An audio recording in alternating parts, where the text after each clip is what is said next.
As always, I'm the last one in the library. This is my favorite spot.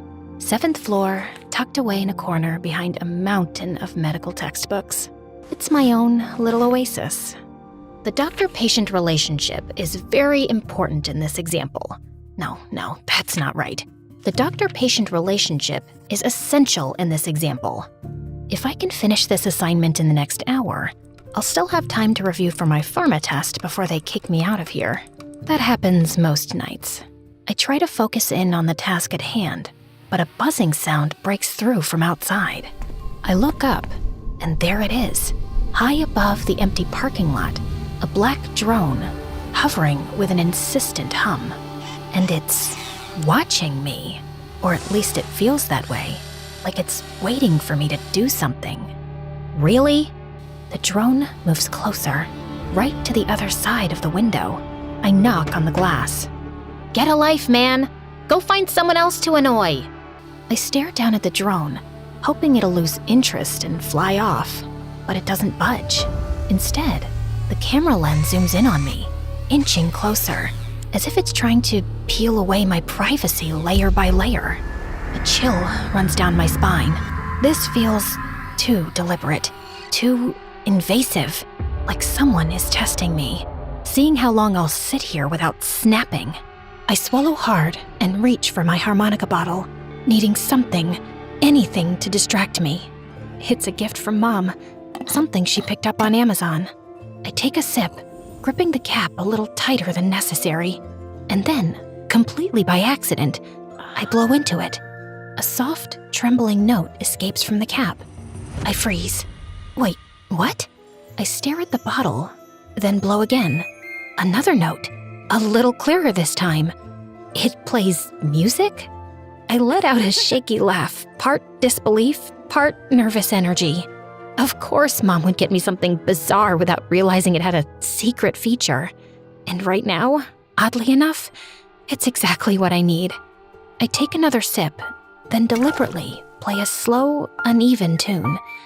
It's not perfect, but it's enough to drown out the silence pressing in around me. The drone still doesn't leave. Go home! I close the blinds and try to settle back into my work, forcing my focus onto the page. My fingers tremble just slightly as I pick up the pencil again, and for a second, the words blur in front of me. I know it's just a distraction. Some bored jerk with a drone, probably just trying to get a reaction. But no matter how many times I tell myself that, the feeling of being watched lingers, a subtle itch under my skin that I can't scratch. A few hours later, I make my way out of the library. It's nearly midnight as I cross the parking lot to my car. The fluorescent lights overhead buzz faintly, casting everything in a sickly yellow glow. I flip open my textbook again and scan the words, even though I know they're too bloodshot to absorb much. Initial trials demonstrated a significant SCAT correlation. Patients' concussion severity was statistically reliable across all trials. Just as I reach for my keys, I hear it again, that buzzing, high above. I look up, and there it is, the same drone from before, hovering like it's been waiting for me all this time. Okay, this isn't funny. The only response I get is the hum of the drone. Eerie and absolute. Every hair on the back of my neck prickles. The parking lot feels suddenly too big, too open, and I'm completely alone. I'm serious. This is harassment. My voice trembles, but I steady myself, clutching my textbook tightly in case I need to swat it out of the air. The drone lowers itself, hovering at eye level now. Whoever you are, please leave me alone. I have a huge test tomorrow. The drone doesn't budge. It just hangs there, with its lens fixed right on me, whirling louder, the sound drilling into my brain, rising in pitch. Okay, I asked nicely. With a deep breath, I swung my textbook and smashed the drone out of the air. It crashes to the ground in pieces, the sound echoing across the deserted lot. I wait, heart racing, expecting someone to step out of the shadows, to claim the wreckage or demand an apology. But no one comes. You're welcome! I toss my books into the car and breathe a sigh of relief. Just need to get home, read a few more chapters, and salvage what's left of this night. I buckle my seatbelt, still shaking, my hands gripping the steering wheel tight. It was just some idiot's drone. Just a prank. Nothing to worry about. But then, I hear it. That buzz. Louder than before. My pulse picks up as I glance around and spot 2 more drones emerge from the shadows, gliding toward me from the opposite ends of the lot. My stomach twists as one of them circles my car, almost like it's sizing me up. The other hovers just above my car's hood, its camera fixed on me, with a steady, unsettling gaze. Leave me alone!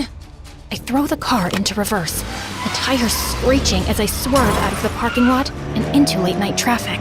My heart's pounding, fingers fumbling as I dial 911. I glance back, and of course, the drones are right on my tail, relentless. 911, what's your emergency? Hi, I'm being followed. Okay, ma'am. What's the address? I'm on Grove Street. I swerve to avoid a slow-moving car. Are you in a car, ma'am? Yes. Another glance in the rear view, and I almost lose it. There's a third drone now, catching up with the others. Now there's 3 of them! What? Can you please describe your vehicle, ma'am? My hands tighten on the wheel as I jerk it around a corner. Yeah, it's a white Toyota. And something really weird is happening to me. Can you describe the vehicle following you? No, I mean, they're not vehicles. Before I can get another word out, one of the drones slams into my windshield with a loud crack, splintering the glass. I gasp, hitting the gas pedal harder. Another one shatters against my side window. Fragments of glass rain down around me. They're hitting me! What's hitting you? Drones! I can barely hear the operator anymore, her words swallowed by the chaos around me.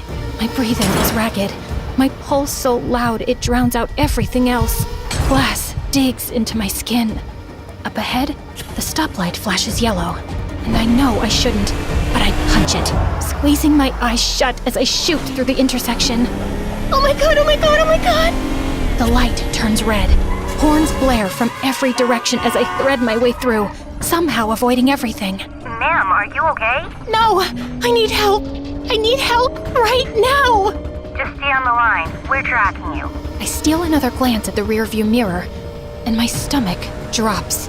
More drones speed after me, filling up the road. I'm so focused on them that I almost don't notice the truck stalled in my lane ahead. I yank the wheel, tires screaming against the pavement. Ma'am, slow down. Not an option, lady! I slam my foot down, tearing through the next intersection, only to see a solid wall of drones hovering there, waiting for me. I veer left, my tires losing traction as the car skids.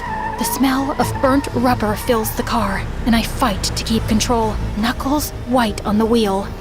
Okay, there are a ton of these things. Can your people please hurry? Officers have been dispatched. Please stay calm. My rear windshield shatters completely as a drone smashes through. It sputters in the back seat among a pile of broken glass. The wind howls in, and my hair whips across my face. Make it stop, please! At the next intersection, I spot another wall of drones hovering just ahead. I don't have time to think. I swerve right across 2 lanes, barely squeezing between a couple of honking cars. My stomach flips as the drones close in, one after the other, smashing into my car. I can't keep this up. Ma'am, please pull over. And then what? A drone smashes through the windshield and showers me in glass. I throw my arms up to shield my face, feeling shards cut into my skin. My foot slams the brake, and the car veers off course, crunching head-on into a light pole. For a moment, everything goes still.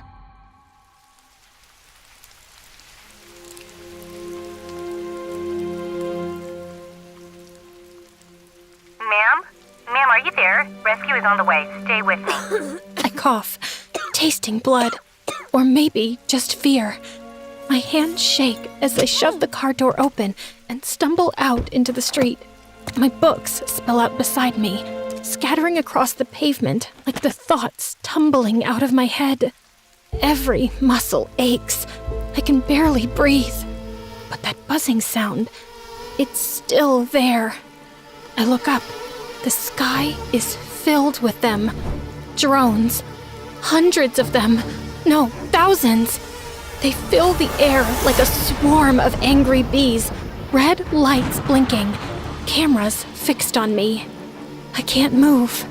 Ray Austin. Who are you? You could have killed me with those things. Do you know where you are? Los Angeles, okay? What does that matter? The drones shift, giving me a clear view of the intersection. My heart drops. No, I know this place. I know it too well.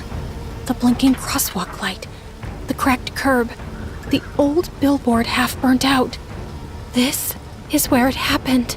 2 years ago. What did you do? Nothing. I didn't do anything. Don't lie. The pressure builds in my chest. My knees buckle. I feel like I'm drowning in my own heartbeat. Who did you hurt? I shake my head. I try to hold it in, but it's over. I'm unraveling. I don't know his name. I was driving from the library. I was tired. I closed my eyes for a second, just 1 second. I didn't see him crossing. I hit him. I drove off. I left him there. I left him to die. I scream it, every ugly word. I sob until I can't breathe, until my knees hit the ground and I can barely see through the tears. The drones don't move. They just hover there, watching, judging. I pull out my phone and call 911. 911, what's your emergency? I hit someone 2 years ago. I ran. I left him. I killed him. I can't live like this anymore. I need to confess. The sirens came fast. I sit on the curb, hugging my knees, watching the flashing lights reflect off the shards of my windshield. Ma'am, we got your call. Are you hurt? No, not really. Not physically. But get rid of the drones, please. What drones? I look up. The sky is empty. There's nothing there. They were here. I swear. They talked to me. She glances at her partner. I can tell what they're thinking. Maybe I am losing it. Maybe I already have. They take me in, gently, like I'm made of glass. I don't resist. At the station, I tell them everything. I don't hold anything back. They write it all down. Later, someone comes in with a file. I see the surprise on the officer's face. It turns out, the man I hit didn't die. Not even close. He was treated for a broken leg. They never caught the driver. They ask if I want to see him. I nod. He's older now, walks with a cane. He has kind eyes, the kind I don't deserve. I remember that night. I always wondered who it was. I won't lie.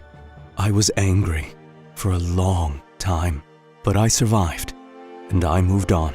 My throat tightens. I didn't. I never did. Then maybe it's time you should.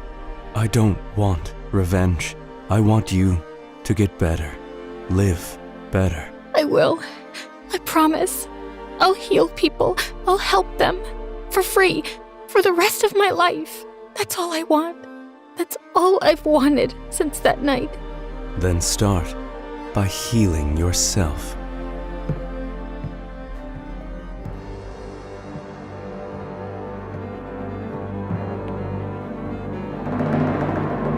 When the music kicked off and everyone started dancing, I escaped to the garden for some fresh air. As I sat down by the fountain and sighed, a soft object hit me squarely in the face. Then someone in black jumped down from the tree above me. Brought your favorite cheeseburger. Meredith, what are you doing here? And why would you hit me with a burger? Wait, are you dressed up like Catwoman? Yeah, it's been my look for weeks now. 1, it shows off my fantastic figure, which is a service to humanity. 2, every vigilante hero needs a costume, and I've always found Catwoman classy. 3, Vigilante hero? You basically rob people.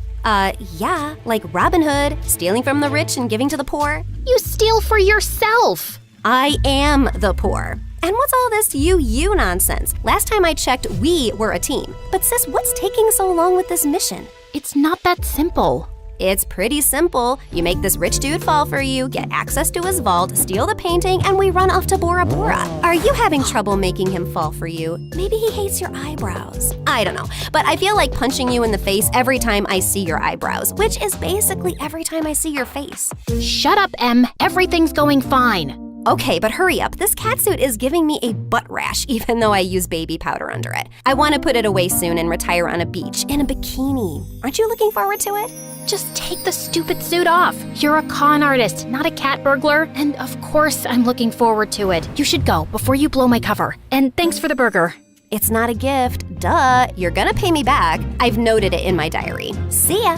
I couldn't help laughing as I saw her clumsily climb the wall, then fall over to the other side. But as I turned away, I felt troubled. The problem wasn't about making this rich guy I had to rob fall for me. He already had. The problem was, I'd fallen for him too. Let's start from the start, okay? Hi, I'm Claire, originally from Connecticut. And yes, you might have heard some fun words being used for me. Deceitful witch, manipulative liar, and con artist might come up, none of which is an exaggeration. But people change, okay? Before I tell you my crazy story, please like and subscribe.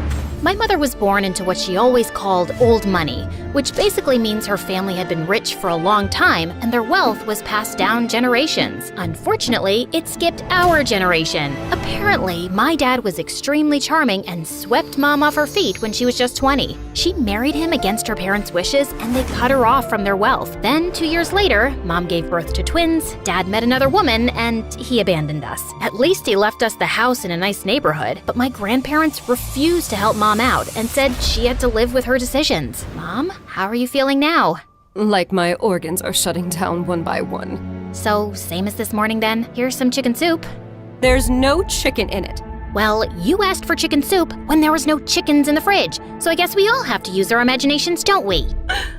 Oh, the soup at my parents' house always had chunks of chicken and big fat prawns. What has life come to now? I was raised as a creature of luxury. I'm like that fairy tale princess who couldn't sleep because of a single pea under her mattress.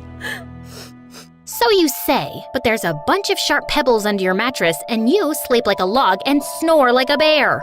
What? How could you put pebbles? I do not snore. Leave me to decompose, please.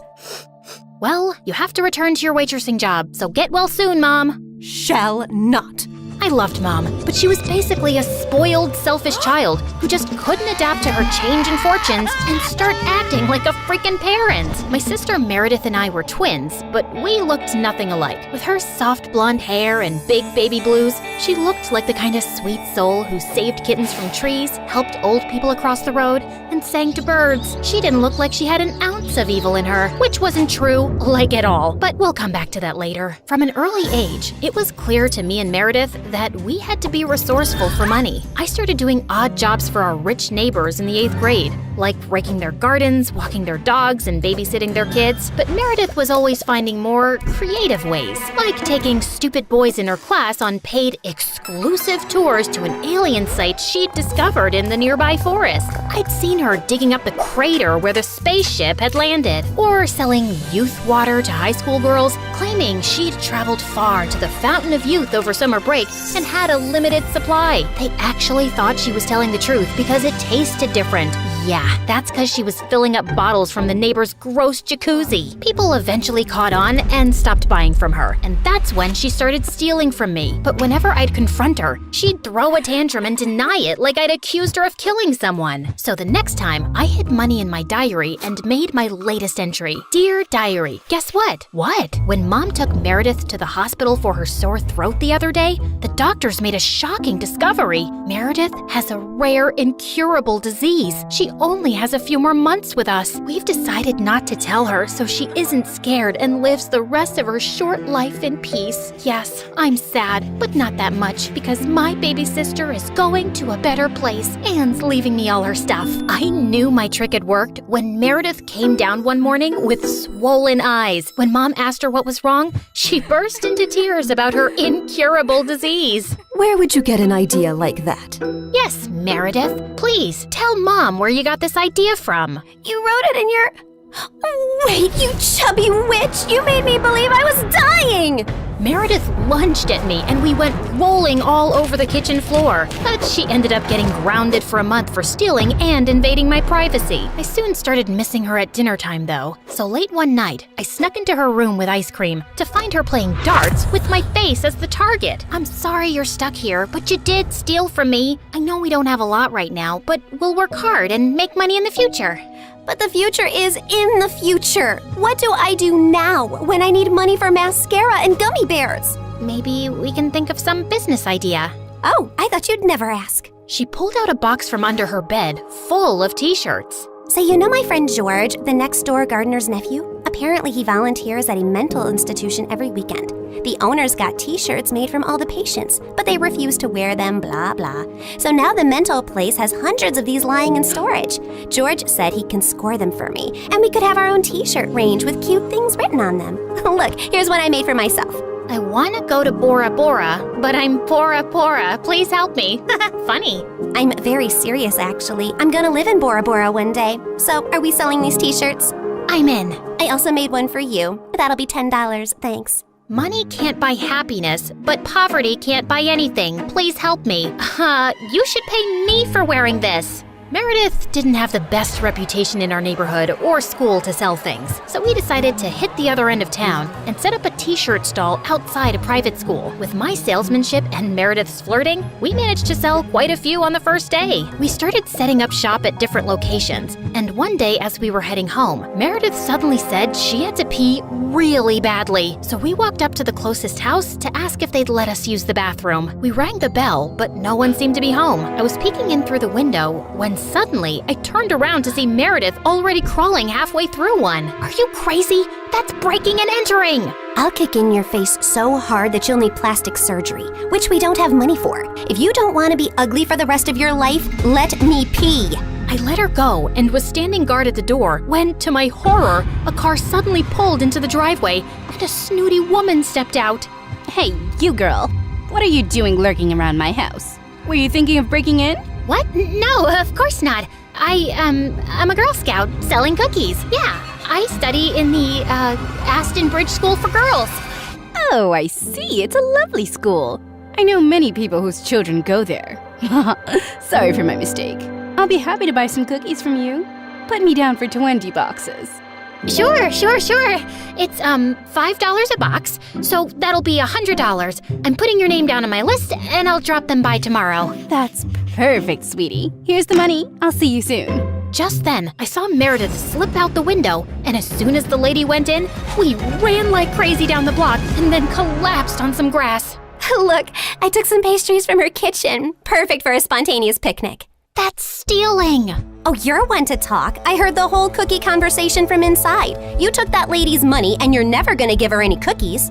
I was just trying to distract her before she caught your butt. I didn't think she'd be dumb enough to actually give me the money. I can return it.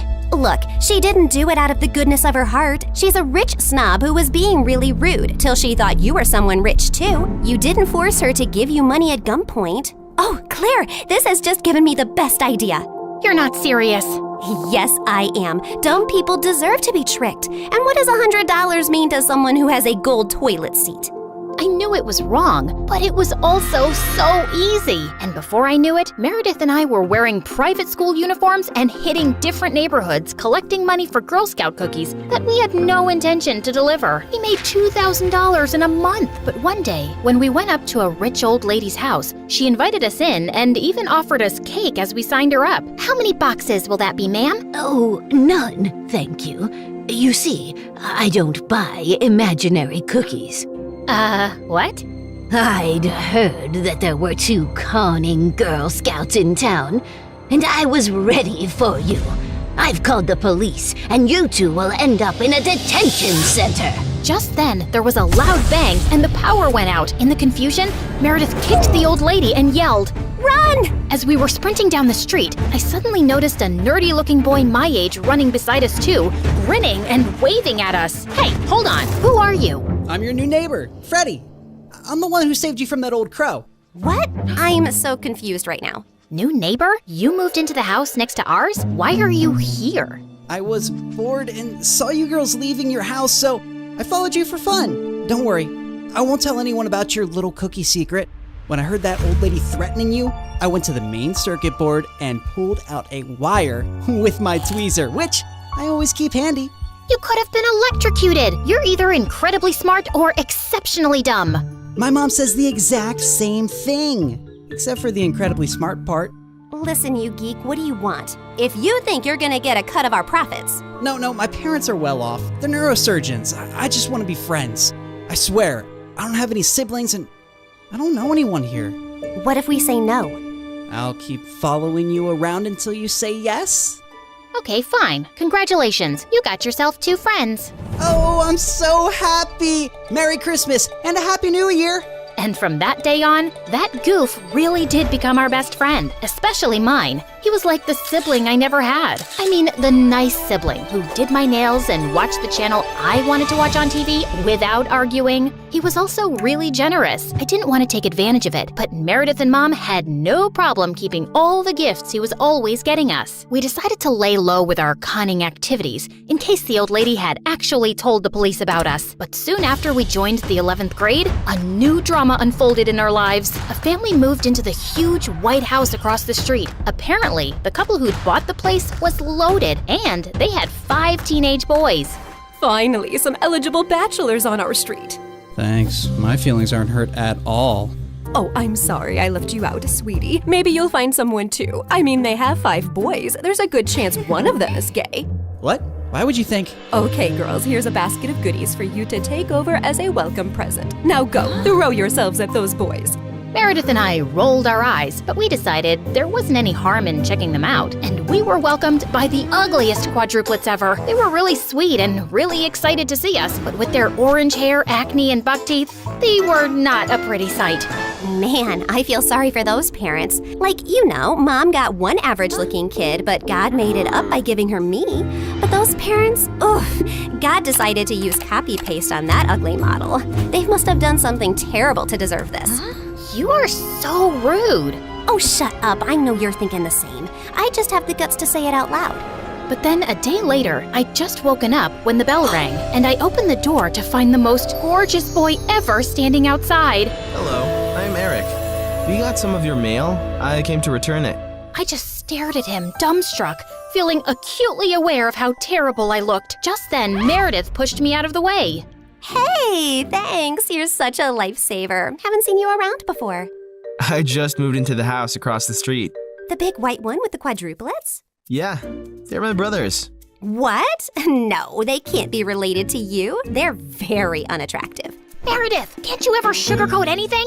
I am sugarcoating. Did I call them ugly ogres? I am so sorry. It's okay. People have this reaction often. I'll see you girls around. He flashed his beautiful smile at us and then left. Wow, Eric stole his brother's luck, the schoolboy's luck, the neighborhood boy's luck, and his mother's and his father's luck, and the whole town's.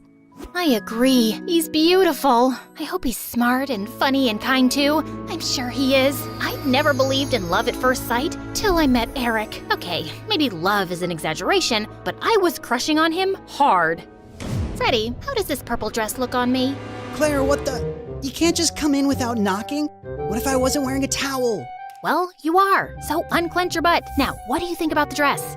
Hey, Freddy, I want your opinion on this red dress. Oh, hi, Claire. I didn't know you were here. Have some respect for my privacy. What are you talking about? Actually, I don't care. Now tell me, I look hot, right? Of course I look hot. I could wear a potato sack and I'd look hot. I can do hot in my sleep. What's the dress for? The party at Eric's place? What, did you think you're the only one who got invited? The red's a bit much for a casual housewarming party, no? Yeah, you're right. It's more of a second date dress. Thanks, I'll look for something else. And your dress looks lovely. I am not your sister, and you can't treat me like this. I am a man. Okay, thanks for the news flash. Come on, Claire, let's go before Freddy has a heart attack. The party was coming up soon, but I knew there would be many guests, and I wouldn't really get a chance to talk to Eric then. So I decided to drop by to borrow some sugar one evening. But my heart sank when I spotted Meredith and Eric in the kitchen, and they were kissing. I couldn't believe that witch. It was so obvious I was crushing on Eric, wasn't it? Can you give me some mashed potatoes, Claire? I lifted a spoonful and threw it straight at her face. Claire, what the heck? Oh, I'm sorry. You didn't want them on your face? You should have been clearer then. You got a problem with me?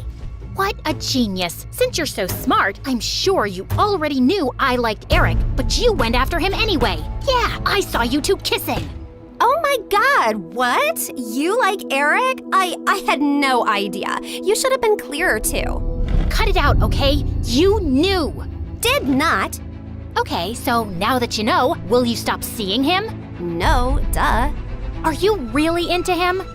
Not really. I barely know him, but he's cute and rich and he likes me. You did see that he was kissing me back, right? I flung another dollop of mashed potato straight in her eye and stormed off. Fine, that jerk could have Eric. I wasn't even gonna go to the party now. But on the night of the party, when I heard music floating from across the street, I couldn't help myself. Eric had just known Meredith for 2 days. This battle wasn't over yet. I knew I looked smoking hot as I marched up to Eric and Meredith in her stupid red dress. She looked furious to see me before she turned sickly sweet. Oh, hi. I thought you were unwell and not coming, honey. How are you doing now, honey? I'm good, honey. How are you, honey? I'm great, honey. Do you like my honey, honey?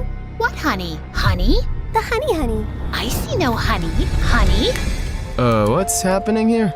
Don't worry about it. Let's go get some honey, honey. We don't have any honey, Meredith. Honey! You ruined it. You should have ended the sentence with honey. Don't mind her, Eric. You already know she's rude, and she has a vile temper. She once tried stealing money from an old lady and kicked her hard when she resisted. Oh, so that's how it's gonna be, huh? Eric, did you know that Claire is so dumb? I told her when we were kids that if she ate bluebells, her eyes would turn blue like mine. She ate a bunch and then pooped her pants in school. Didn't Meredith tell you she used to fart in the neighbor's jacuzzi just because they said they liked me more than her? It went on for a month. Oh, how about the time you dropped Mom's toothbrush in the toilet and just put it right back? Imagine someone being so awful to their own mother. Meredith has a boyfriend who works in a mental institution, and he steals the patient's clothes from there for her. Imagine doing that to sick people. Claire keeps acting like she doesn't know her best friend is in love with her, and she keeps using him for his money. What? Are you talking about Fred? I've never used him, and he's not in love with me. Oh, please. A blind person can see Freddy's been in love with you since day one. Shut up! You shut up! How about you shut the heck up? Not till you shut up first! I pushed Meredith out of my way, but I ended up pushing a little too hard and she crashed straight into the punch bowl. She got up and charged me, and we landed straight on the food table. As Eric was trying to pull us apart, Freddy suddenly ran in. Claire, Meredith, stop! Your mom, she isn't okay. You gotta come now. We ran outside to see Mom unconscious and being wheeled into an ambulance. Since Freddy's dad was a neurosurgeon, he took Mom's case and ran tests for weeks to discover that she had some inflammation in her brain for unknown reasons, which had sent her into a coma. Freddy's dad decided to enter her name in a clinical trial for rare brain diseases since she met all the criteria. But what's it gonna cost us? We take one pro bono case for the trial, but there will still be other hospital expenses. And you girls will have to figure out something soon. Do you have any relatives? We had to contact our grandparents, but to our surprise, Mom didn't even have their numbers saved in her phone. All we had was a framed picture with their names signed at the back. Freddy offered to hire a private investigator, and within a week, he said they'd been found and were flying over to see us. But I couldn't help noticing as they got out of the cab that they didn't look rich at all. Those paupers are our grandparents? They're definitely the people from the picture. Why do Grandma's shoes look like something out of a museum? And Grandpa's coat is missing 3 buttons. The old lady hobbled towards us and hugged us tight. Oh, girls, it's so good to see you. We had no idea we had granddaughters till yesterday. You look nothing like our son, though. Your son? No, we're your daughter's kids. Oh, honey, we don't have a daughter. The private investigator who tracked us down did say our daughter was looking for us, but we just assumed that was our son who ran away from home 18 years ago. He was always saying he'd change into a woman one day. What? Our mom used to be a man? No, this is crazy. Look at this picture. Does this woman look anything like your son? Our son is ugly, and I remember this woman. Alfred, you remember this beautiful lady came to stay at our motel many years ago? She disappeared suddenly one night, and the next day some mafia men turned up looking for her. Ah, yes. Those men kept turning up for weeks. They seemed like bad news. I'm happy to hear the lady is okay. So, you're not her parents? Then why does she have this picture of you guys? She took it from the motel. I don't know why. I'm so tired, dear. Can I rest for a little while? No, if you're not our rich grandparents, you gotta go. Taxi! Meredith sent them packing immediately, and we just stood staring at each other. When was Mom in a motel? And why were there bad men after her? She told us all our lives these random people are our grandparents. What else has she been lying about? Apparently, a lot of things. When we checked out if she had any health insurance, she couldn't be found in the system. I went to the diner where she'd been working for years to see if the manager could help, only to find out that no one there had ever seen her. We had no clue where she'd been going all this time while she was pretending to work, or where she got her salary from. Meredith and I tore up Mom's room looking for more clues. We didn't find anything in the closets or under the bed, but I pulled the rug away and came across a loose floorboard. We pried it open to find a laptop and so many fake IDs and passports, all belonging to Mom. Oh my God. Mom? As a French redhead? Her hair is black here, and she's Swedish. We opened the laptop, but we couldn't get past the security code. We asked Freddie to come over and told him everything. And when he went over the laptop, he let out a low whistle. Whoa, this is heavy encryption and insane firewalls. Is your mom from the CIA or something? Have you ever seen her using this laptop? Yeah, I have once, but she told me she borrowed it from a friend to watch Keeping Up with the Kardashians. Who is this woman? We really had no idea, except that her hair dye started fading soon, and we discovered she was a natural blonde. We still desperately needed the money and contemplated selling the house, but we couldn't even find any documents for it. For the first time in my life, I felt overwhelmed and completely out of ideas. Then one night, as Meredith and I were sitting on the porch, Freddie joined us, looking grim. I need to tell you guys something about the clinical trial. There's only a 50% chance that your mom will get the drug that could make her well. What do you mean? Doesn't everyone get the drug? No, half the patients get a placebo drug. Oh God, I did something really wrong. I checked the files of everyone on the clinical trial, and your mom has been assigned the placebo drug. She's not gonna get the treatment. So that's it? We're just gonna sit back and watch, knowing there's no chance of her getting better? Make your dad give her the drug! I can't. Dad would lose his medical license if anyone thought he interfered with the trial. Then why did you even tell us, Freddie? Freddie looked at me silently. He told us because he and his dad can't do anything, but we can. Whatever you plan, I can't be part of it, but you have to do it soon. The trial starts next week. Thank you, Freddie. You don't know what this means to us. Of course. I'd do anything for you, Claire. For the first time, I saw what had maybe been so obvious all along. Freddie was in love with me, and I was about to use it to my advantage. Can you tell me where the trial patient files are? When we visited Mom next at the hospital, I was able to slip away and retrieve Mom's file and another patient's who was receiving the drug. That night, Meredith and I used every Photoshop skill we had to make duplicate copies, complete with the hospital's seal and everyone's signatures to ensure that Mom was the patient chosen for the treatment. And the next day, I slipped the files back in. I knew what I'd done was wrong, and I'd broken at least 5 different laws. But as I walked away, I didn't feel like a criminal at all.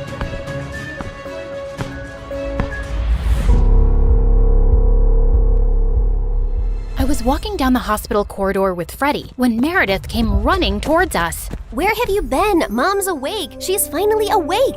Oh my god, seriously? This better not be a joke, Meredith. I swear on my beautiful face, it's the truth. The doctors are just checking her vitals. Can you girls stop making so much noise? It's a hospital. Oh, shut it, nurse. We're in the coma ward. Who are we disturbing here? Don't you want these people to wake up? How dare you talk to me like that?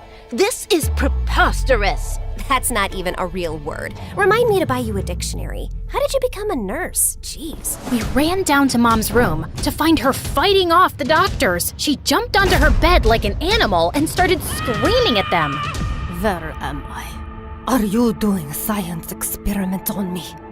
You will not touch the daughter of Vladimir. I learned how to catch fish with my bare hands when I was 3 and tackled a bear when I was 5. You think you are any match for me? Ma'am, we mean no harm. We're your doctors. How are you old enough to be a doctor? You have a pimples like a teenager. I'm fully qualified. Shut up, little boy. Tell me where I am before I take your eyeballs out and play bubbles with them. Mom? Mom turned and stared at me with wild eyes. Let's get out of here before she attacks us. For once, I agree with Meredith. Who are you? And what did you just call me? Hey guys, the last time you saw me, I was walking down a hospital corridor after switching the clinical trial files. That was 2 years ago, so let me get you up to speed on everything that's happened since then. Mom entered the clinical trial, and her tests started showing signs of progress, but she didn't come out of her coma anytime soon. Freddie tried to help us, but Meredith and I had to learn to manage on our own. And it turns out, there's a lot you can steal from a hospital. We never had to buy toilet paper or cleaning supplies again. And we always had endless cups of pudding and Jell-O. Meredith, is that diaper cream you're putting on your face? A girl's gotta moisturize. It's very hydrating. My face is as soft as a baby's butt. What did you score today? More useful things like new bed sheets, pads, towels, and batteries for our TV remote. Time for our show and more Jell-O. Woohoo! But we still needed money, and after high school, we went back to our conning ways. I always pushed away the guilt and justified it to myself with things like, we needed the money, we had no other choice. But I have to admit, I also felt a thrill every time we outwitted someone and got away with it. It started out small, like hitting venues of concerts and games in different cities and selling fake tickets to desperate fans, hoping to get in at the last minute for twice the regular price. By the time they figured the tickets were bogus, we were gone. Or going to the American Idol audition venues and convincing hopeful contestants that we were part of the TV show crew and we'd get them through to the next round if they paid us a little money. Then, we set up an Instagram matchmaking business account with tons of fake success stories. We were getting booked for our services by loads of women. We'd always meet at the client's house in disguise. What is this exquisite dessert? It's like a cloud melting in my mouth. It's a Japanese cheesecake, delivered fresh every day from Japan. You are just the kind of people I like. Ow! Let's get down to business, shall we? Wow, I mean, this cake. Yes, business. This is your daughter? Oof. We know she's a bit plain. And she's 6 feet tall? With that face? Is her case hopeless? Oh no, we've dealt with a lot of uggos before. Believe me. Ow! What my partner means is there's someone for everyone out there, and we're experts at making those two people meet. We'll need a small advance, and we'll bring you a portfolio of suitable bachelors in a week. You'll be the mother of the bride soon, watching your little giraffe walk down the aisle. Sounds good, right? Make that check to cash, please. Can you also pack the rest of this cake? We'd take the advance, keep in touch for a few weeks saying we were gathering options, and then disappear. Of course, people soon started commenting on our page, calling us frauds and reporting our account, but we made a good amount while it lasted. We tried out a wedding planner service next. That's a gorgeous cake, but it's so expensive. But it goes so perfectly with your pink and white theme. Also, we're planning to order 2,000 pink and white roses. And an ice sculpture for the reception area. How much will all this cost? You can't put a price tag on happiness. Daddy will have a heart attack. He's gonna have one anyway. I just saw him eating a block of cheese. Why should that stop you from having the wedding of your dreams? Really, you deserve the best on your big day. Okay, I'm sold. Let me write you a check.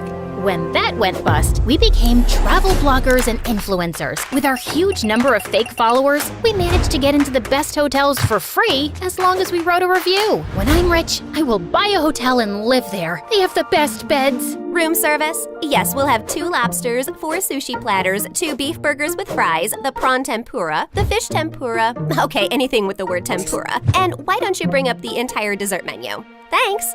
Of course, none of these businesses lasted too long, and we were always on our toes, traveling from place to place, changing disguises, trying not to get caught. The only person who had any idea of our activities was Freddie. But whenever we went back home, he was always happy to see us and never asked questions. 2 years had gone by like this, and Mom was finally awake, except she didn't remember being our mom. Now, we had no chance to ask her about the fake IDs and laptop we'd found, because all she seemed to remember was her childhood in frickin' Russia. We showed her pictures of us together, and the doctors explained that she'd lost most of her memory, and they were unsure if she'd regain it. Oh, my girls.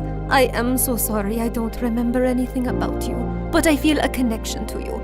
As strong as the frost on my toes, walking barefoot in snow, and as sweet as the smell of my grandmother's honey cakes, and as deep as the violet skies of Siberia, and— Yeah, we get it, Mom. We love you too. As the 3 of us sat in a cafe later, I was still trying to process everything when I saw Meredith had a faraway look on her face. I know that face, Em. What are you planning? Oh, nothing. Just thinking how excited Arthur will be when he finds out Mom is awake. You're talking about our neighbor, Arthur? Yeah, he's been visiting Mom every week for 2 years. He's always been in love with her. He'll be happy, but she won't even remember him. That actually works in his favor. Mom always found him irritating. What are you saying exactly? What if we convinced Mom that she was deeply in love with Arthur before she went into a coma? I'm sure he won't have any problem playing along. Maybe we even say that they were engaged before she got sick. If we set them up, Mom will be taken care of for life. Arthur is rich with a capital $sign. Wow, Meredith, you're a frickin' genius. Jeez, why are you girls always scheming? Because our parents are not neurosurgeons. You can't use that excuse forever. Watch me. Like we expected, Arthur immediately agreed, and we got to work. We photoshopped tons of pictures of Mom and him, and soon he even turned up with a giant emerald ring. You chose this Russian emerald ring from an antique shop where I proposed to you. oh, it is so beautiful. I wish I remembered all of these moments, but I do feel a connection to you. As strong as the smell of lavender on a Russian summer breeze, and as warm as Papa's fur coat, and as comforting as a bowl of kidney pickle soup, and— Kiss her, now! As Arthur and Mom kissed, Meredith and I walked out of the room and burst out laughing. We laughed till we almost peed our pants. Oh God, my tummy hurts. Are we doing the right thing? Fooling Mom? She's no fool. She asked me how rich Arthur is yesterday. Now she feels very connected to him. And within a month, Mom was walking down the aisle in a grand wedding in Arthur's garden. Of course, Meredith and I had made all the arrangements and totally overcharged Arthur. I promise to cherish and to love you forever, and follow you to the ends of the earth. We will go to Russia and start our new life there in the lovely house you have bought me as a wedding gift. And yes, I will cherish and love you and whatever, etc., etc. Now you may exchange rings. Did you just hear what I just heard? Are they moving to Russia? That can't happen. Is it too late to object to this wedding? Shh! You guys are ruining the ceremony. What's wrong with you? Are you a moron? You know she can't go to Russia? Why not? She's Russian, isn't she? Oh yeah, she shouldn't go to Russia. Hold it, everyone! Sorry, Mom, but you can't go to Russia. Oh, sweetie, I will take you girls with me, don't worry. We're taking them with us? No one's going to Russia. Can we, discuss this later? You're ruining the moment. Arthur, shh! Listen, Mom, we need to talk. As I got up to talk to Mom, I tripped on my dress and crashed into this big cage holding 100 pigeons, and they all started flying off. This was supposed to be for after the ceremony! But suddenly, those pigeons turned vicious and came back to attack everyone. They clawed at people's hair, poked them with their beaks, and pooped everywhere. As the guests ran around in chaos, someone slammed straight into the wedding cake. Meredith and I grabbed Mom's arms and dragged her home. What is wrong with you two? There's something you need to know, Mom. Meredith and I ended up showing her all her fake passports, IDs, and the laptop, and she was stunned. My name is Alexei, and none of these IDs have that name. Mom, we don't know who you really are or why you left Russia. What if you were a spy or some sort of criminal? What if you're wanted in Russia? If you go back there, you might get arrested or worse. Apparently, many years ago, some bad people were looking for you, and we don't know why. You have to stay here and keep a low profile. But I want to find my parents and see my home. It's all I remember. You can't risk it. Not till you get your memory back. Or we get someone to tell us what's on that laptop and figure out who you are. We're sorry. We hugged Mom as she cried, then fixed her makeup and returned to the wedding. The pigeons had left, and the guests were leaving too. Stop, everyone. The wedding isn't over yet. And Arthur, Mom wants to move to Hawaii instead. From the top, people! Arthur was very confused, but they finally got married. Later, as everyone moved towards the dance floor, Freddie asked me to join him. So, now your mom is well and you have a rich stepfather. What are your plans? I like traveling around with Meredith. Maybe I'll do that for some time. There isn't any reason to stay here anyway. Ouch. Why don't you just hit me with an axe? Of course, there's you. I can always come visit. That's not good enough, Claire. Look, I have to say this now. I've been in love with you since forever, and let's not pretend you don't know that. Don't you think you can give us a chance? We're best friends, and I'd do anything for you. I know, Freddie, but I just can't. I love you, but not like you want me to. You can try dating me. Maybe you'll feel differently. I don't think I will. And I can give you a good life. You don't need to live like a freaking criminal anymore. Some people might call me an artist. Con artist, yeah. Still a criminal. Maybe I enjoy being one. It's kind of thrilling.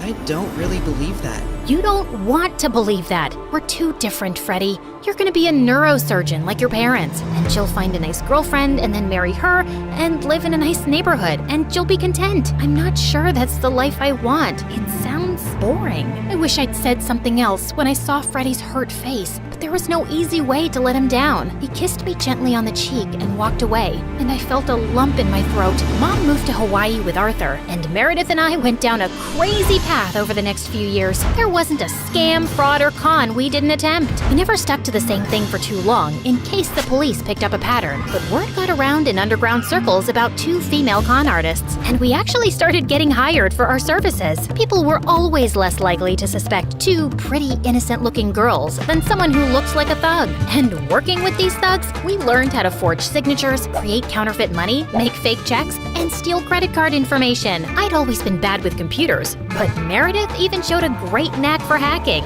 We made good money, partied with rich people, traveled first class, and stayed in amazing hotels. But for me, the glitz and glamour gradually started to fade. I was getting tired living out of suitcases, always wearing disguises and looking over my shoulder. I had no real friends, and even if I met someone I thought I could like, I knew I couldn't be in a real relationship. I was almost thinking of talking to Meredith about quitting the con artist life, when one day she burst into our New York hotel room looking beyond excited. You won't believe the job we just got. It's gonna pay us $250,000. Who would pay that kind of money? And for what? Turns out, the kind of people who take you to their headquarters blindfolded. As Meredith and I walked into an underground room, a large chair swiveled around to reveal a tiny, skinny guy. What? You think all mafia bosses are tall, fat, bald, and wear gold rings? Sorry to disappoint you with my looks, but trust me, I am every bit as ruthless. Something about his steely gray eyes sent a shiver down my spine. I believed him. His name was Pierre Soufflet, which was obviously a lie, and the job he had for us was to steal a priceless painting from a museum and replace it with a fake. That's the painting? It's, tiny. What's your problem with tiny things and people? It's also kinda stupid. What is that? A raccoon eating a cheeseburger? It's worth $10 million, so the joke's on you, dummy. Now, the owner of the painting has allowed the museum to borrow it for only 3 days, so we don't have a lot of time. Wouldn't it be easier to steal it from the owner's house? Everyone, look at Lady Einstein coming up with brilliant ideas. Why didn't we think of that ourselves? Happy to help. Of course we thought of that ourselves! Trust me, the museum is easier. Why choose us? It's a very stupid security measure, but the museum's floors are activated by pressure sensors at night. Anything above 55 kilograms and they go off. I haven't been able to find a boy who weighs less than that. Ellie, get the weighing scale. Meredith weighed 52 kgs, while I weighed 55.1. How is this possible? You eat so much more than I do. What can I say? I got all the good genes. Okay, you're out, fatty. Meredith, you're my leading lady.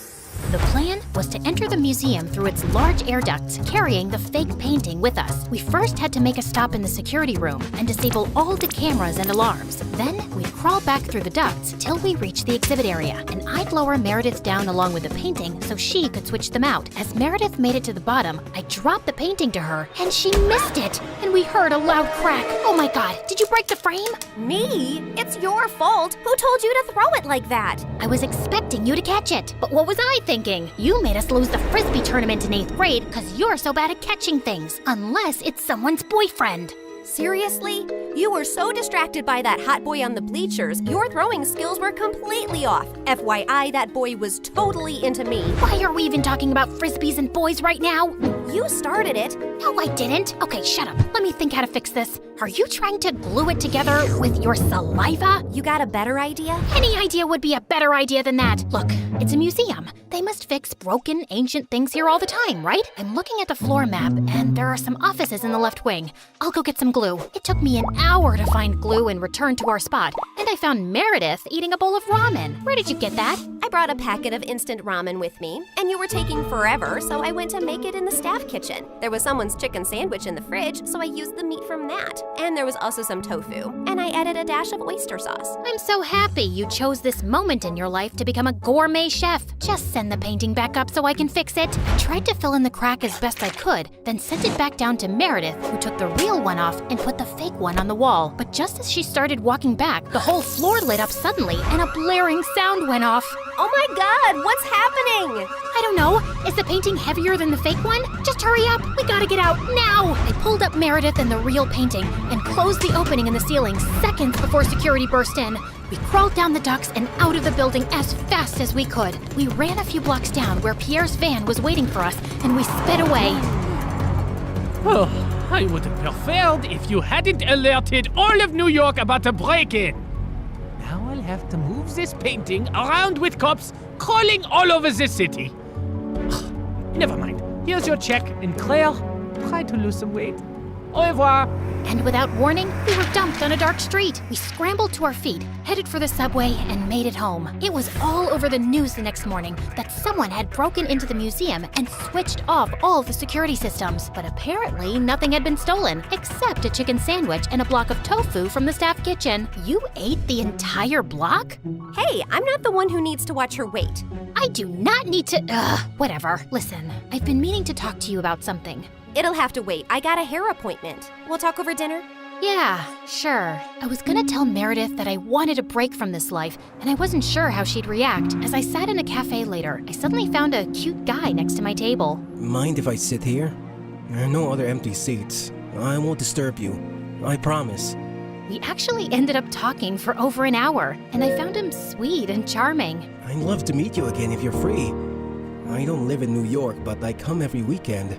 You come here for work? No, actually, I came to visit my mom who's admitted in the hospital here for a medical trial. She has some rare brain issue that sent her into a coma. Oh, I'm sorry to hear that. How long has she been in a coma? 6 years now. It's been the toughest thing I've ever dealt with. Actually, she was part of this other really promising clinical trial before, but that didn't work for her. He was in a hospital in Connecticut. As he kept talking, I suddenly felt like I was spinning around very fast, and I could hear my heartbeat in my ears. My chest felt heavy, and I could barely breathe. I don't know what I said to the boy, but I just ran out of there and didn't stop till I got to our hotel room. Hey, I was about to call you. What's wrong? Claire, are we in trouble? I am a terrible person. Hey, you're not that terrible, just a bit ugly. You don't have cops after you, do you? Meredith, I met someone.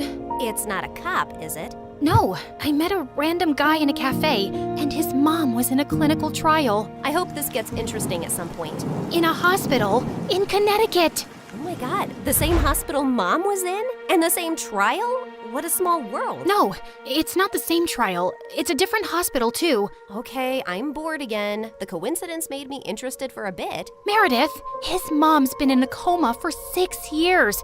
We did that to someone. Didn't you just say it's not the same trial? Yes, but for a few seconds, I thought it was the same trial. And I just realized for the first time today that we did something awful to someone out there. When we switched the patient files, we took away someone else's chance to get better. You realized this just now? Are you dumb or something? Of course that's what we did. I mean, I never really thought about it like this. It was just a name on a file. But meeting someone who's going through that with their mom for years, it just made it so real. We're really bad people. Not really bad, if you consider all the bad people in the world. Okay, look, we didn't have a choice. If I had to do something like that to save Mom all over again, I'd do it in a heartbeat. Okay, so we did that to save Mom, but what about everything else? We had a choice to not continue living this life, but we didn't stop, and I want to stop. What's the big deal, man? It's not like we're stealing from poor people. It doesn't matter who we steal from. It's not about them, it's about us and the people we've become. I don't want to be this person anymore. Look, just calm down. I'll get you a pina colada and everything will seem better. But I pushed her away angrily and she landed on the floor. She looked up at me, stunned. No, I am done. Meredith and I barely spoke over the next few days, and I had no idea what was going through her head, but I'd made my decision. I was gonna go home. I sent Freddie a text to say I'd be coming next week, and he called me back. Hey, I'm actually in New York with my parents for the weekend. Can we catch up? The moment I saw Freddie, I just burst into tears and he hugged me tight. As we talked over dinner, he assured me that he'd talk to Meredith and try to make her come home too. We had just stepped out of the restaurant and walked 2 blocks down when suddenly a black van screeched to a halt beside us and some men pulled us in, handcuffing and blindfolding us. When our blindfolds came off, I realized we were in Pierre's quarters and I found Meredith there too. What's going on here? Welcome, welcome. We just gathered here to discuss a teensy-weensy, itsy-bitsy issue. Now, Meredith, go ahead and tell them the moronic thing of titanic proportions that you just did. Apparently, Meredith had found her way to Pierre's headquarters and stolen the real painting from him. She had then tried to sell it to a buyer she'd arranged, and while the exchange was about to happen on the docks, the cops had showed up. Meredith had barely managed to escape, but the buyer and the painting were in police custody. The police didn't let it get out in the news, but they knew the real painting had been stolen and replaced with a fake. They were probably watching every dock, airport, and train station to see if someone would try and move it out. And your sister practically handed it to them. What were you thinking? It's your whole quitting the biz talk that made me do it. I did it for us, so we could sell the painting and retire to Bora Bora for good. And what the heck is Freddie doing here? Hi guys, I'm Freddie, old friend. Nice to meet you. Not terrified at all. You made me lose a fortune, and you double-crossed me. And Pierre does not take betrayal well. Harry! Sam! Yes, sir! You know what to do. Boss? I'm not really sure how I feel about punching a girl. Yeah, boss, I am not really comfortable with this. Maybe we can just punch the boy. I'm not really a boy. I used to be a girl. Ask Claire and Meredith, we practically grew up like sisters. Please don't hurt him.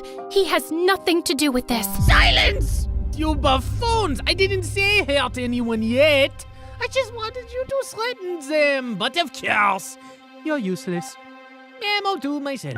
Torture Harry and Sam after this meeting. Now, get lost. Then Pierre shifted his cold gaze to me. That painting is everything to me, and I want it back. And now the only way we can get it is from the owner himself. You, Claire, will be executing this mission. The heir of that painting is a young, charming millionaire. And you will get to know him, become his girlfriend, kiss, cuddle, yada yada. You need to earn his trust completely so he lets you into his life and his home. Then, when the time is right, you'll steal the painting from a high-security vault inside his house and bring it back to me. You will do this if you care about your moon sister and this girl/boy and his family and your mother and your stupid husband and your whole neighborhood. What if I fail? I don't think you want the answer to that. But once you succeed, I'll give you two enough to go to Bora Bora and never return. I'd be ecstatic to never set eyes on you annoying girls again. I had my eyes on the target from across the street. As soon as I saw him walk towards the cafe, I headed for the entrance. Just as he opened the door, I bumped straight into him, spilling coffee all over his shirt. Oh, God, I'm so sorry. I wasn't looking. I'll pay for the dry cleaning. His arm rested gently on mine. Hey, it's okay. It was an accident. I looked up into his bright green eyes. In fact, you're the one who's without a coffee now. Can I get you a new one? Sure, I'd like that. Can we also start over? Hi, I'm Christina. Hello, I'm Eric. Do y'all remember Eric? You know, the guy Meredith and I were fighting over the night Mom went into a coma? The guy who was so hot he made boiling water look cool? The guy whose smile shone brighter than the sun and whose eyes were deeper than the Amazon rainforest? The guy who... He looks familiar. Oh my God, I've kissed this guy once. Yeah, the guy who stole my heart the minute I saw him. And then Meredith kissed him. Do you girls know him? Not super well, but I'd rate him number 8 on my list of good kissers. And I've kissed tons of people, so that's pretty high. Oh, Pierre, you really gotta see his brothers. They look like... Ugly old girls, I know. I know everything about him, but how well does he know you? He and his family lived in our neighborhood only for a month, and that was years ago. I don't think he'd recognize me now. Yeah, she's not that memorable. You're all still going in disguise. We have to convince him that you're just a stranger who has randomly bumped into him with no agenda. Also, he must believe you're very rich, so he doesn't think you're a gold digger. From Pierre, we learned that Eric's mom had passed away at his birth, and his dad had remarried a woman years later who already had children of her own, the quadruplets. The world makes sense again. Thank you.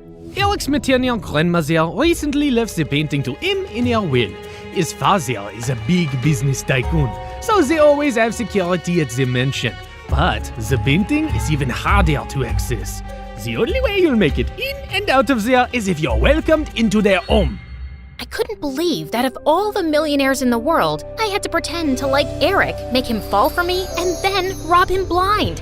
And how was he even better looking now? Over the next few days, I took on the identity of Christina Delafour, a wealthy socialite with a law degree who lived in a beautiful apartment in a posh area and wore only designer brands. Wow, this Givenchy coat is stunning. It's Givenchy, you moron! Okay, geez. Also, Pierre, can't someone do a background check on me and easily find out that I did not graduate from Harvard and that I don't have parents who made a fortune out of selling toilets in India and now live there? If anyone runs a check, they'll find all this information to be accurate. I've made sure of it, and no one is interested in the law or toilets. So they won't ask you many questions. Now, show me how to walk in heels like a rich lady. Fine.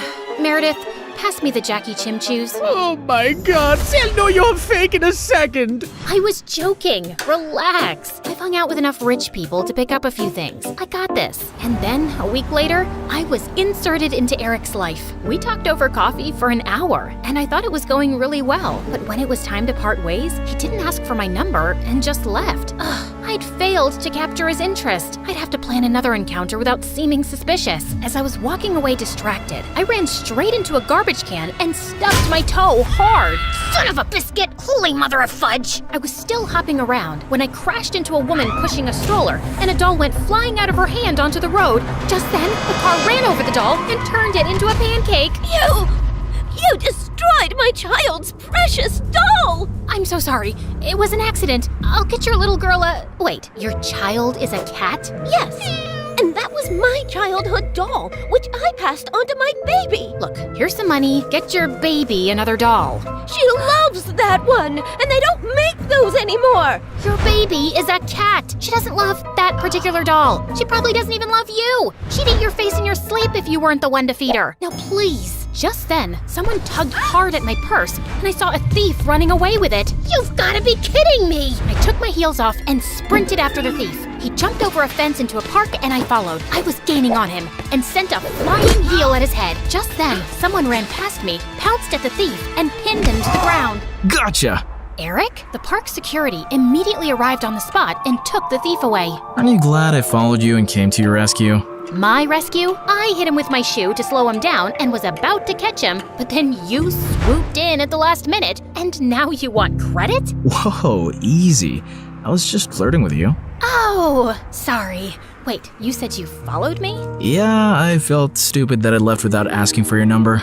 I definitely want it now. You became even more interesting when you stubbed your toe, murdered a doll, yelled at the cat lady, and chased a robber.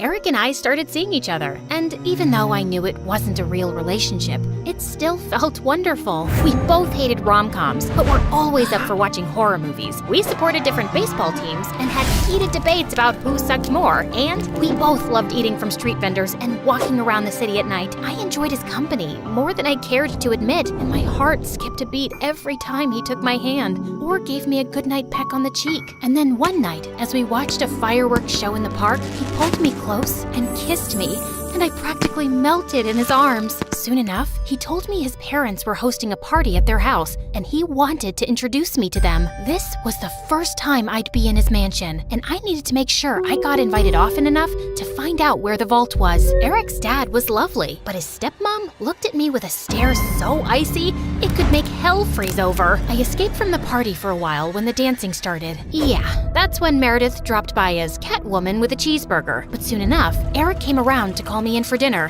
where the quadruplets also joined us. So, Eric told us your parents sell toilets in India. Yeah. It's a great business because everyone needs a toilet, right? And you know the population of India. Multiply that with toilets and you have a fortune. What is the population of India? Well, I don't have an exact figure. It's just a lot of people. Suddenly, I had a queasy feeling in my stomach. Didn't you get made fun of as a kid? If you were in my school, you'd be called the Toilet Princess. Grabber Queen, Duchess of Poop. Guys, cut it out. You're not in high school anymore. Wait a second. Have we ever met before? What? No, I really don't think so. Oh God, why was my stomach churning? You know I'm really good with faces, and you remind me a lot of this girl we met in a neighborhood in Connecticut years ago. Guys, remember? She had a twin sister. Oh yeah, I remember those twins vaguely. The blonde one was prettier, right? Dang it! Has to be someone else. I'm an only child, and I've always lived in Boston until I moved here. Yeah, Eric told us you're a lawyer from Harvard. So who's the baddest person you put behind bars? Not that kind of lawyer. I'm actually an environmental lawyer. I was really feeling sick now. Maybe it was that burger I ate? Like you have trees as clients? What do they pay you with? Leaves? Hey, why are you turning green? You love trees so much that you're becoming one? Can you guys stop? You're not even that funny. No, look at her. She's green. I think I'm gonna hurl. Eric called a doctor immediately, who said I had food poisoning. He gave me some medicines, and Eric insisted I stay over for the night in one of their guest rooms. I fell asleep immediately and woke up a few hours later feeling thirsty. As I made my way down to the kitchen, I realized I had the perfect opportunity to try finding the vault. Just then, I heard some low voices from some room, and I slowly crept up to find Eric's stepmom talking to one of the bodyguards in the library. Were you able to figure out how to unlock the vault? There's no way. I've tried everything for weeks. All I have to use a tiny explosive device to destroy the lock. The vault is all the way up in the attic. No one will hear a thing. But we have to steal a painting the day after tomorrow while your husband and Eric are away on business. Are you ready for this? And then he pulled Eric's stepmom into his arms. I can't wait to run away with you, James. I'm so tired of seeing you secretly, and I am completely ready. As the two locked lips, I turned around and tiptoed away as fast as I could. Okay, so the vault was in the attic, the lock could only be destroyed with an explosive device, and I couldn't let Eric's cheating stepmom and traitorous bodyguard run away with it. The next morning, when Eric came to check on me, I decided to tell him the truth for once. Eric, I have something really difficult to tell you. I got up last night to get some water, and I heard your stepmom and this bodyguard James talking. They were talking late at night? Yeah. do you have some vault in this house with some painting inside? How do you know that? That's what they were talking about, breaking in and stealing the painting. They're planning to do it the day after tomorrow, and your stepmom said something about running away with James. I saw them kiss. I'm so sorry. I wish I hadn't. No, I'm glad you did. This is gonna be a huge blow for Dad. But it would have been much worse if we'd found out everything afterwards. Thank you for telling me. And please, keep all this to yourself. I know I can trust you. Eric kissed me gently before walking away, and 2 days later, when the bodyguard and Eric's stepmom were about to escape with the painting, police officers immediately arrested them. This is fantastic! They might link the museum robbery to the bodyguard and stepmom too, and assume the painting is now safe. So it'll be easier for you to steal. Good job, mon chéri. I knew you was a smart twin. After Pierre left, I sank into my armchair, but then I noticed Meredith staring at me. What? You should be happy, but you don't look happy. What's up? Nothing. I just can't wait for this job to be over. You can steal the painting soon, right? You know exactly what to do, and Eric trusts you. By the way, have you two kissed? I've been dating him for 2 months. Of course we've kissed. We text every day and you never mentioned it. I didn't know I had to. So, how is it? It's fine. It's whatever. It's like kissing anyone. My memory's a bit fuzzy, but you know I've kissed him. You never let me forget. And I definitely wouldn't call it a whatever kind of kiss. Yeah, okay. It's nice. It's good. Nice? Good? Oh, wow. Don't make me jealous with all the passion. Okay, you want to know what kissing Eric is like? It's like flying through space, like a meteor that explodes into 1,000 stars, and then jumping into really cold water that makes you feel alive all over, and then feeling warm and tingly down to your toes, like having hot chocolate next to a fireplace on a snowy winter night. So, I'm guessing it's better than kissing the pillow you used to practice on? I did not! Shut up! You're in love with him, aren't you? I was about to snap at her again, but then I just sighed. Yes, I am. The night of the heist arrived, and I felt sick to my stomach, but I just wanted to get it over with. Eric's dad was away, and Eric was holding an important shareholders' dinner with which most of the household staff was busy. I'd volunteered to host the dinner with them, and got ready to leave before their meeting started. Thanks for your help tonight. You're the best. Oh, it was nothing. Don't thank me. So, I'll see you tomorrow at our coffee shop? It's a date. As Eric walked away, my heart felt like it was breaking into 1,000,000 pieces. This was the last time I'd ever see him again. I gulped down my tears, and instead of leaving, I sneaked up unnoticed to the attic. Inside, I found a heavy metal door to a vault. I took out the tiny explosive device Pierre had given me, placed it on the lock, and activated it. In a few seconds, there was a tiny pop and a sizzling sound. Then, I heard the lock click open. I walked into a tiny, dark vault and found the painting under a glass case, praying to every god that no alarms would go off. I lifted the case carefully, put the painting in my bag, and started sprinting down the stairs. But just as I'd reached the second floor landing, one of the Ninja Turtles blocked my way. What are you doing? Hey, bro!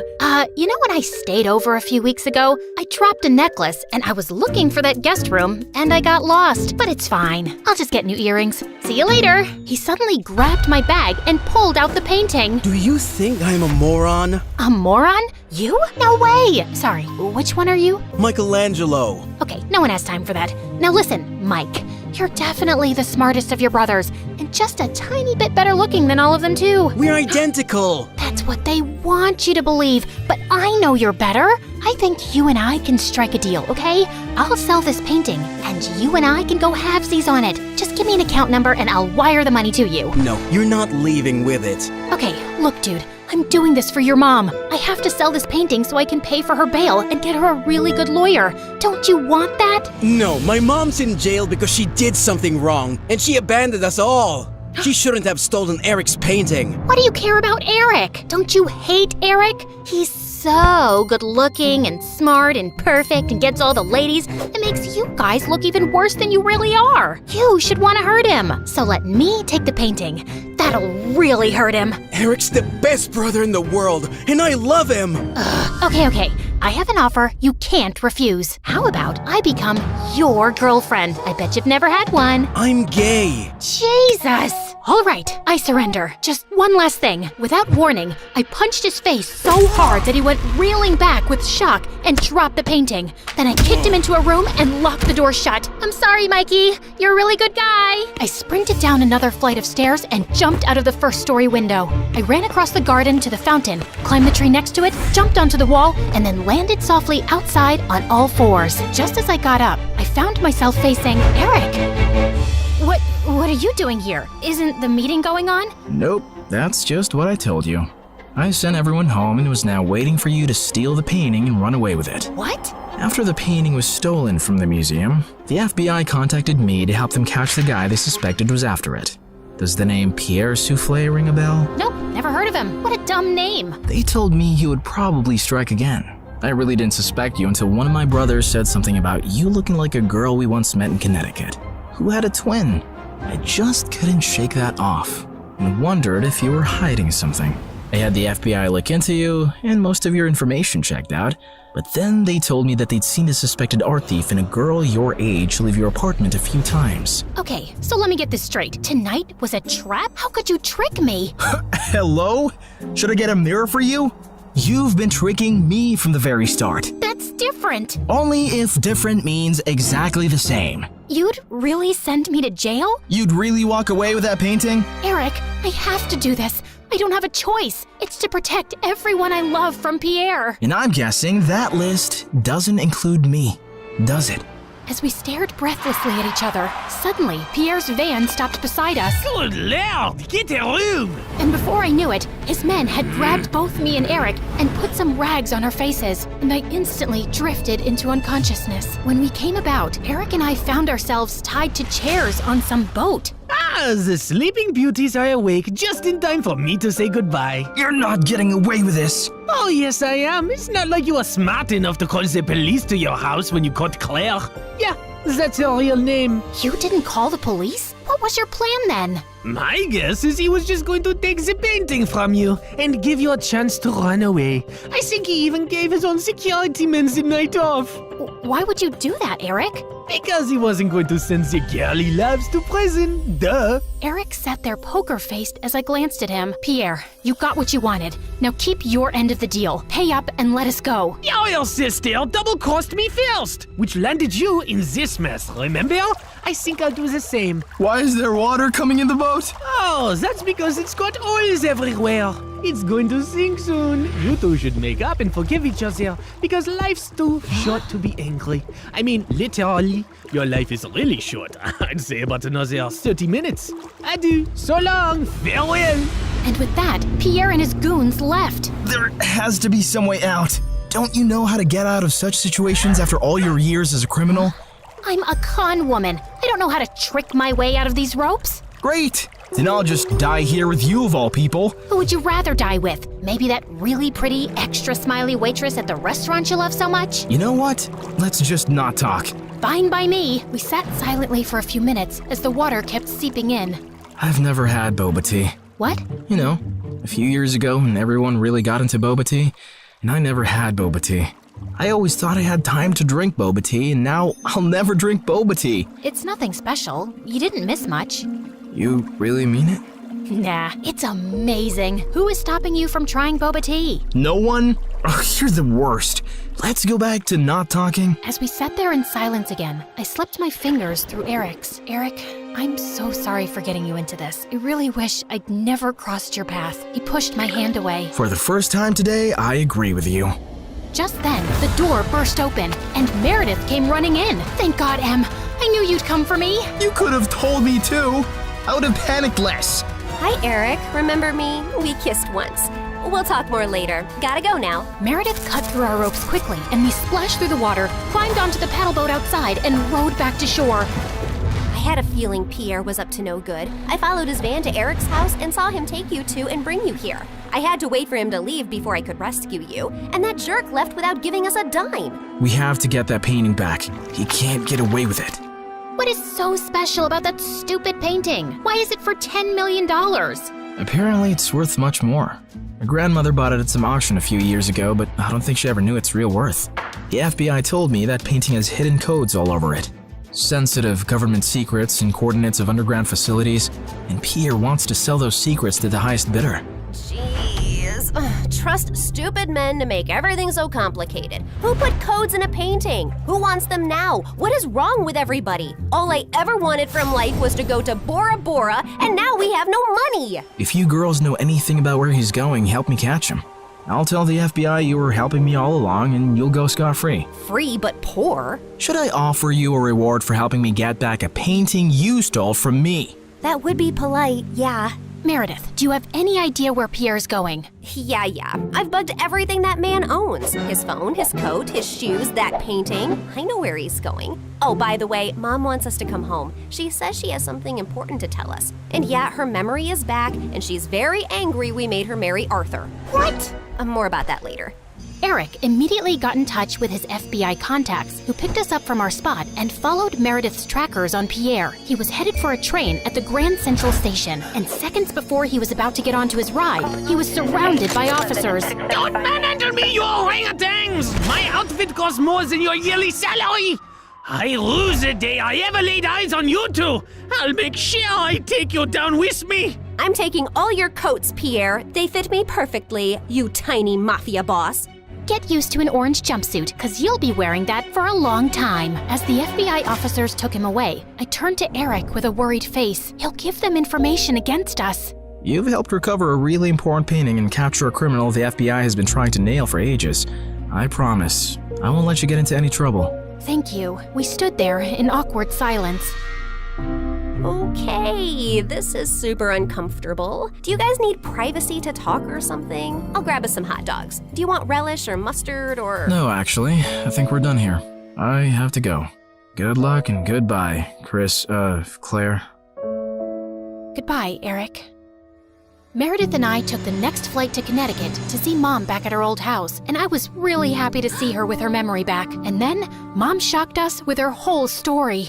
Many years ago, I was a government scientist in Russia, working on top secret technology. And our team later wanted to sell it to an enemy country. I refused to do that, and destroyed the technology. And after that I had to go on the run, because I knew those traitors would come after me. I had a boyfriend, and he recently found out I was pregnant. So I never told him about you girls and just escaped. I settled in America, and took on the identity of a helpless mom living in the suburbs. Before I left Russia, I set up this laptop as a way to communicate with my father, who sent me a little money every few months to get by. I was even afraid of working in any place for too long, as being part of any system by which I could be tracked down. Whoa! Mom, that's insane and so cool! I'm sorry we never had much, but I was glad you grew up independent and resourceful. Then I finally recovered my memory a week ago. I was able to access the laptop and get in touch with my father. He hadn't heard from me in so long, he thought I wasn't even alive anymore. He told me that the traitors working on the project are all behind bars now. It's safe for me to go home.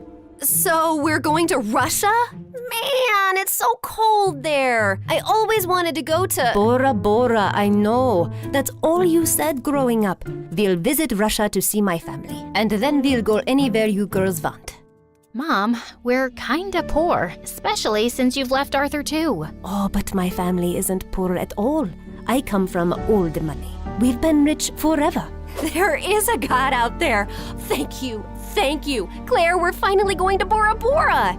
Yeah, it's everything we ever wanted. I tried to be as excited about the trip as Mom and Meredith, but my heart felt heavy. I wish things had ended with Eric on a better note. On the bright side, I got to meet Freddie, and I was so pleased when he introduced me to his lovely girlfriend. I'm so happy for you, Freddie, and I don't know if I can ever thank you for everything. You're amazing.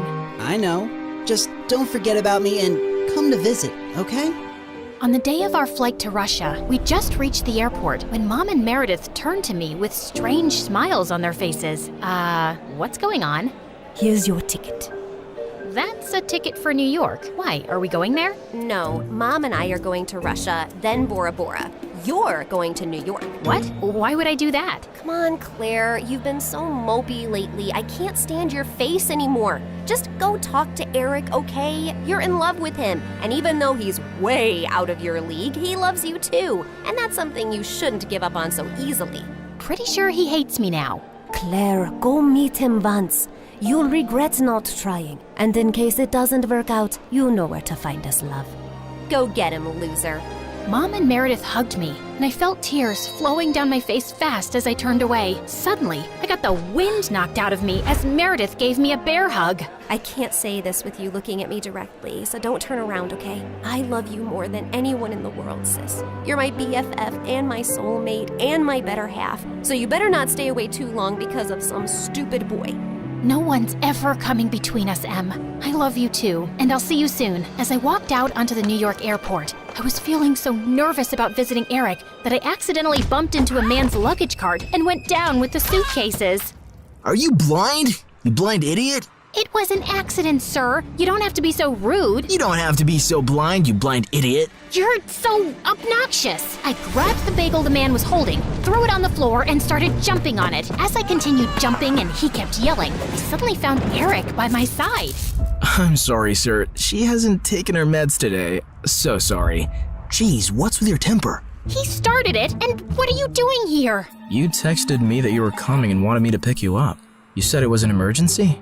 Oh, I'm guessing that was Meredith. Yep, but I did come to New York just to see you, Eric. So I might as well say my piece now, which I've been rehearsing on the plane, and I've forgotten every single word. Dang it. Okay, I'll just spit it out. Look, I'm really sorry about the tricking and the lying and stealing and hitting your brother and endangering your life. The one thing that wasn't part of this assignment was falling for you, but I just couldn't help it right from the start. In fact, you made me fall for you years ago, and I often wondered what had happened to you. I really wish we'd met again under different circumstances, and I know I don't deserve another chance, but here I am, asking for one anyway. Well, they say third time's the charm. They do say that, whoever they are. Just as Eric pulled me closer, we suddenly found ourselves surrounded by federal agents. Did you set me up? I swear I didn't. Ma'am, there's no need to panic. We got notified about your arrival in New York when you checked in for your flight. We've also apprehended your sister before she could leave for Russia. We've been looking for you girls for a long time, actually, but you always managed to get away. Now we have a deal for you. Come work for us and help us nail some con artists, and you'll have a clean slate.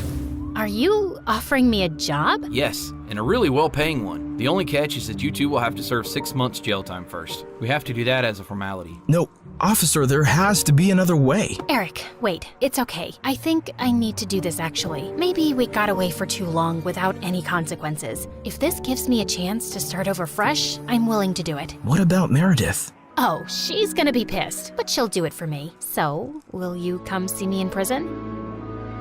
It's a date. How many weeks has it been here already? It's just been 2 days. Oh God, I was so close to Bora Bora. And you're so ugly and orange. How am I supposed to look at you for 6 months? I think you're actually happy we're getting to spend more time together. You know, since I'm your BFF and soulmate and better half. That was so cheesy. Ow!